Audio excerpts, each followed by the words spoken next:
What's up, y'all? Voicing Ingle here, back with another video. I just wanted to put out this video real quick in reference to the audiobook that I just completed. I actually recorded myself a little over 5 minutes. I think it was chapter 3 of the book. It's 15 chapters in this book. So I just wanted to post what it looks like and the frustrations that I go through in the booth when I am recording pretty much anything, but especially long form narration, which can be e-learning, a short story of some sort, or a full-blown audiobook. So with that in mind, enjoy this video, and I'll be back at the end to discuss lessons learned. All right, enjoy.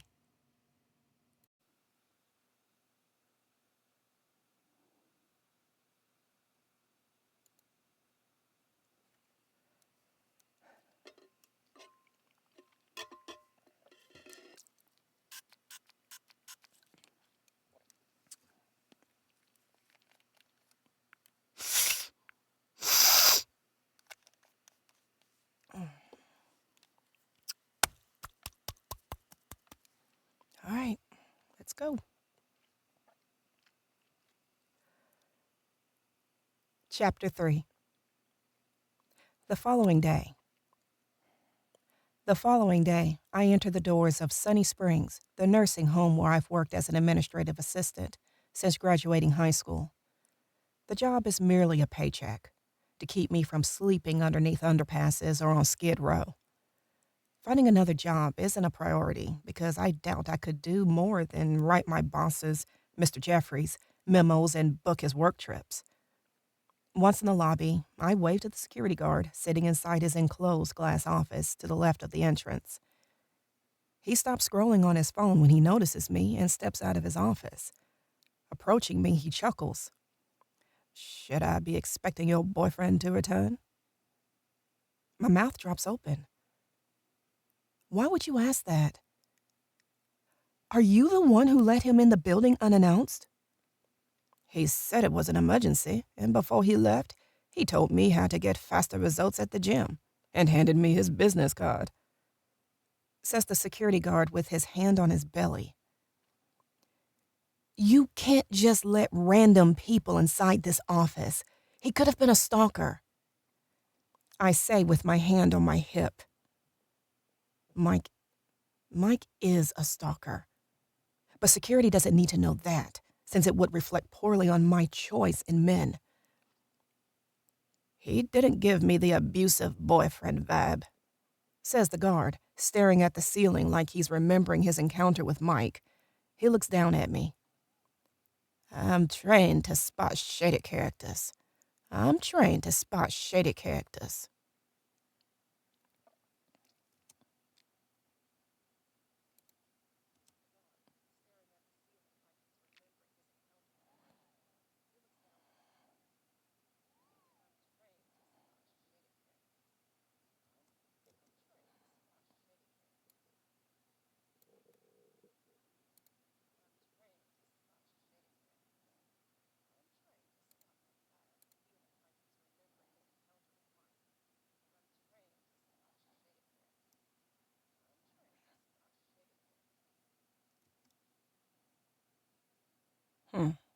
Either one of them is good. Let me see.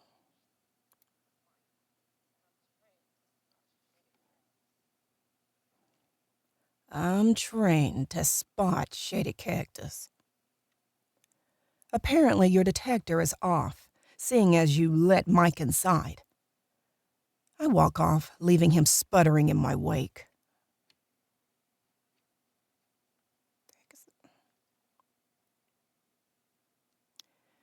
I turn the corner down the maroon hallway covered with African heart.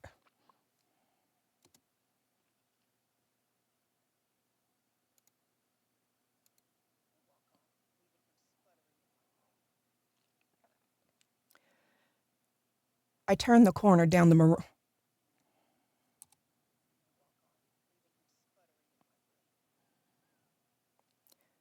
I turn the corner down the maroon hallway covered with African art, heading to my desk.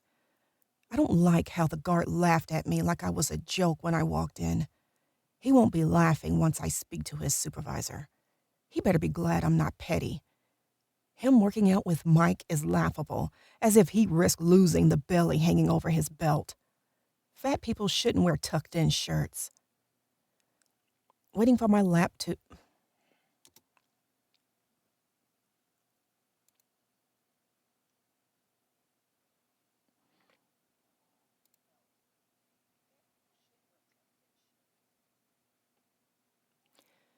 Waiting for my laptop to boot, I read...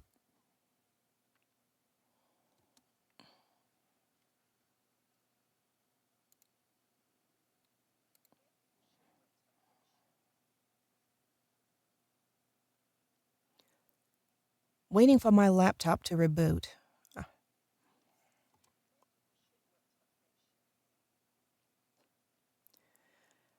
Waiting for my laptop to boot.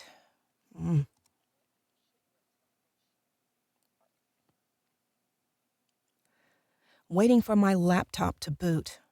I read the many affirmations pinned to my... wear tucked-in shirts. Waiting for my laptop to boot. I read the many affirmations pinned to my white walls. Let's do this. Hashtag like a boss. And hashtag heck yeah. Click clacking gets the... Okay. I'm just struggling.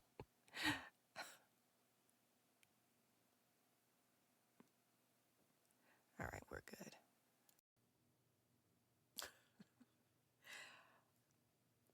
So you saw that struggle, right? Struggle. So a lot of that pausing was me doing punch and roll, where I went back to where the mistake occurred and then I re-record over that line. And then I kept messing up. So there's a button that I push on my keyboard to go back and do it again. And then when you're doing that, I'm looking at my recording software and then over here looking at my script to where did I just leave off at? So when you saw me going back and forth, that's what I was doing. Very frustrating. When you're listening to an audiobook, that's the kind of stuff that can happen in the booth. All of the stopping, starting, saying a word wrong. Oh, I don't think I quite like how I delivered that. And sometimes I will record a sentence or a word over and over again and not stop. And I will clean it up in post. Or I will stop and do punch and roll and re-record that. So I'm doing both. But I'm trying to get to the point where I'm making less and less mistakes. And that all goes back to audiobook preparation. Because first you got to read the entire book because you got to know how it ends. You got to know the characters, their accents, their demographics, where they're from, all of that. So that way you can develop the proper voices for them. So that's number one. That's actually number 1 and 2. Read the book and then develop your character voices. That's part of your prep. And then number 3, understanding the emotions in each of the paragraphs and chapters that you're reading. What I don't do is when I'm at the point where I'm ready to record, I'm thinking a lot of the reasons why I'm stopping is because I'm not reading that chapter first to refresh myself before I hit the record button. And I'm curious to know what you do. If you're an audiobook narrator, what do you do to prepare to lessen your starts and stops once you hit that record button? Do you read the chapter first just to get the proper emotions and feelings in the copy before you hit record? Just read it out loud first and make your notes as needed. I'm thinking that's what I'm going to do for my next book project. And as a matter of fact, I just got hired for one. It's more for short story. So it's a shorter book. It's only going to be about 45 minutes tops. It's a short story on Harriet Tubman. I have been wanting to do work from that time period. I have samples of that. So to actually be hired for a job to do it, I'm real excited about it. So I already read through it yesterday, so I want to read through it again, and then this time just pick up the proper emotions. Of course, come up with the right character voice for Harriet Tubman when she's speaking, and going from there. Really read it out loud first and practice, and then hit record. I think that's what I'm going to do this time. So I'm wondering, what do you do? Now, again, Yeah, I've done 13 audiobooks, now working on my 14th. I don't have all the answers. I'm still learning, I'm still growing. So I really want to know from those of you that are audiobook narrators, what do you do? Because I could really learn from your expertise, those that are way more seasoned than I am. Because all I want to do at the end of the day is deliver the best product for the listener. So just know that the end product prior to that, a whole lot of frustration is going on in here. And that's what you just saw. You saw what I went through, and that went on throughout the entire book. But at the same time, it was a complete joy to do because I love doing audiobook narration. It is so much fun, but it ain't easy. And it's a marathon to get to that finish line. And you're going to hit the wall. So, any of you that are runners out there, where they say, "Will you hit that wall?" I did a half marathon once, and I never understood what hit the wall meant. But when I got to mile 8, that wall found me quick. It's like that in audiobook work. It's always hitting that wall. Lots of walls, but it's fun because it's always about that end product. All right. Well, I hope you enjoyed this little video. If you have any questions, put it in the comments below. All right. I appreciate y'all. Thanks for stopping by. And as always, record something great. All right. Take care.